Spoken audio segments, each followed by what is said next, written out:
अस्सलाम वालेकुम, कैसे हैं आप लोग? उम्मीद करता हूँ ठीक-ठाक होंगे। तो वेलकम करता हूँ सबसे पहले अपने इस YouTube channel Karachi education news में। एज़ यू ऑल नो कि जो है आपका जो है अभी प्रैक्टिकल्स स्टार्ट होने वाले हैं फर्स्ट ईयर्स वालों के। तो मैंने सोचा क्योंकि आपको मैं मार्क डिस्ट्रीब्यूशन समझा दूँगा, किस तरीके से मार्क डिस्ट्रीब्यूट होंगे आपके जो प्रैक्टिकल एग्जामिनेशन में। ये बेसिकली जो है ये आपके 2023 से लेकर ऑनवर्ड्स चलते रहेंगे। यही मार्क डिस्ट्रीब्यूशंस चलती रहेंगी, ठीक है? अब आपने अपनी तैयारी कैसे करनी है वो भी मैं आपको इस वीडियो के अंदर एक्सप्लेन कर दूँगा। तो कोशिश करें इस वीडियो को पूरा वॉच करें कि आपको अपने प्रैक्टिकल से रिलेटेड थोड़ा आइडिया हो। फर्स्ट ऑफ ऑल आपके पास जो है यहाँ पे टाइट्रेशन के 2 होते हैं, एक एसिड और बेस टाइट्रेशन होता है, एक रेडक्स टाइट्रेशन होता है, ठीक है? अब ये जो टाइट्रेशंस हैं, ये टोटल आपके 8 नंबर के होंगे। 8 नंबर से मतलब कुछ ऐसा है कि उसमें आपको क्या-क्या लिखना है, आपने थ्योरी लिखनी है, प्रोसीजर बताना है कि कैसे आपने टाइट्रेशंस को बनाया, ठीक है? उसके बाद आपके पास जो है इक्वेशंस आती हैं कि भाई क्या इक्वेशन होंगी और फिर उसके बाद ऑब्जर्वेशन, फिर नॉर्मेलिटी, फिर उसके बाद अमाउंट। ये पूरा आप करोगे तो ये आपका 8 नंबर का टाइट्रेशन का है। टाइट्रेशन सबसे ज़्यादा नंबर कंडक्ट करता है, इसलिए टाइट्रेशन वाला जो है पार्ट उसको अच्छे तरीके से करके जाओ, ठीक है? उसके बाद आपके पास एक और चीज़ आ जाती है जो कि आपके पास एलिमेंट डिटेक्शन हो जाता है या मेल्टिंग पॉइंट या बॉइलिंग पॉइंट। ये तीनों में से कोई एक आपसे एग्जामिनेशन में दे देते हैं प्रैक्टिकल्स के अंदर। या तो वो 10 बच्चे अगर आपकी प्रैक्टिकल्स में 20 बच्चे हैं, ठीक है, उस एक दिन के लिए, तो 10 बच्चों का मेल्टिंग पॉइंट आ सकता है, 5 बच्चों का बॉइलिंग पॉइंट आ सकता है और 5 का एलिमेंट डिटेक्शन आ सकता है। तो ये टोटल जो मार्क्स होते हैं ये 3 नंबर के होते हैं। उसके बाद आपके पास क्या होता है, उसके बाद आपके पास जो है वो वाइवा हो जाता है। जैसे कि जो आप एलिमेंट डिटेक्शन या ज़्यादातर वाइवा जो लिया जाता है वो मेल्टिंग और बॉइलिंग पॉइंट का है। वाइवा कहाँ से लिया जाता है? आपके इसी से ही पूछा जाएगा जो आपने प्रैक्टिकल में लिखा है। मतलब मेल्टिंग पॉइंट अगर आप लिख रहे हो तो मेल्टिंग पॉइंट के बारे में आपसे वाइवा पूछ लेंगे। अगर बॉइलिंग पॉइंट लिख रहे हो तो बॉइलिंग पॉइंट का वाइवा पूछ लेंगे, ठीक है? और उसके बाद 1 नंबर का आपका सर्टिफाइड जर्नल होता है, मतलब जर्नल्स जो चेक होते हैं और वो बस 1 नंबर का होता है। अब तैयारी करने का क्या प्रोसीजर है? देखो, तैयारी करने का प्रोसीजर ये है कि सबसे पहले जो आपकी डेट्स ऑफ प्रैक्टिकल्स हैं, ठीक है?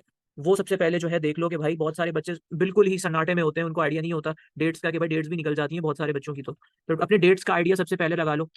डेट्स के आइडिया के बाद बहुत सारे टीचर्स आप जो आपके कॉलेजेस में होते हैं वो आपको गाइड कर देते हैं कि भाई कौन-सा आप जो है टाइट्रेशन की तैयारी कर आओ। ठीक है? तो कोशिश करें कि अपने टीचर से कॉन्टैक्ट करें जो आपको केमिस्ट्री पढ़ा रहा है, जो प्रैक्टिकल्स ले रहे हैं, तो वो आपको गाइड कर देंगे कि एसिड बेस कर आओ या फिर रेड एक्सट्राडेशन कर आओ। ठीक है? वैसे ज़्यादातर जो अगर पूछा जाता है, वो आपसे रेड एक्सट्राडेशन ही पूछा जाता है, मगर मैं आपको कहूँगा कि अगर टीचर आपके नहीं बता रहे, तो आप फिर ये रेड एक्स और एसिड बेस दोनों करके जाएँ। ठीक है? एग्ज़ामिनेशन में।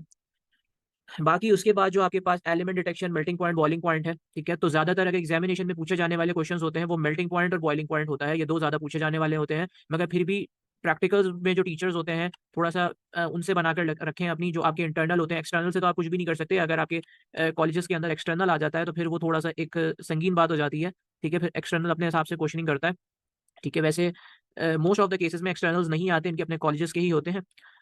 तो वो ज़्यादा मसले वाली बात नहीं है, मगर जो टीचर आपके प्रैक्टिकल्स ले रहा है तो काइंडली उनसे कॉन्टैक्ट करें और उनसे यही पूछें कि सर ये टाइट्रेशन के अंदर एसिड, बेस और रेडक्स है, उसमें बेसिकली हम कौन-सा करें? तो वो गाइड कर देते हैं कि बेटा इसकी अच्छी तैयारी करके आ जाओ, इसकी करके आ जाओ, यही आपके पास आएगा, ठीक है? एंड देन उसके बाद वाइवा होता है, जो भाई तुम अपनी कॉपी में लिख रहे हो, जो तुम्हें प्रैक्टिकल कॉपी मिली हुई है, उसमें अगर तुम्हारे पास रेडक्स का आया हुआ है, ठीक है? तुमने सबसे पहले अपनी सब कुछ मतलब कि दिखा देना है परफ़ॉर्म करके, ठीक है? एक्सपेरिमेंट परफ़ॉर्म करके दिखाना है, फिर उसके बाद थ्योरी सब कुछ तुम लिखोगे, जो भी तुम्हारे था रेडक्स था या फिर एसिड बेस था, उसके बाद मेल्टिंग था या बॉइलिंग पॉइंट था, इसी से रिलेटेड वाइवा भी तुमसे पूछ लिया जाएगा। और फिर तुम अपना जर्नल दोगे और ऑटोमेटिकली तुम्हारा मामला खत्म हो जाएगा। ठीक है? तो ये टोटल जो है आपके पास जो है 15 नंबर का टोटल जो है ये आपके पास होता है। 8 नंबर का आपके पास टाइट्रेशन होता है, तो टाइट्रेशन को अच्छे तरीके से करो। जनरल के 1 नंबर मिल ही जाते हैं और 9 अगर टाइट्रेशन अच्छे से कर लोगे 9 नंबर तुम्हारे कहीं नहीं गए। ठीक है? बस फिर उसके बाद 6 नंबर का आपका टोटल ओवरऑल 3 नंबर का वाइवा होता है और 3 नंबर का आपका जो है या फिर एलिमेंट डिटेक्शन, मेल्टिंग पॉइंट या बॉइलिंग पॉइंट इस तरीके से पूछ लिया जाता है। ठीक है? ये बेसिकली जो आपका चलेगा ये आपका 2023 से ऑनवर्ड्स ये चलता रहेगा। ठीक है? इन केस जब ये प्रैक्टिकल्स बुक चेंज नहीं होती हैं तब तक।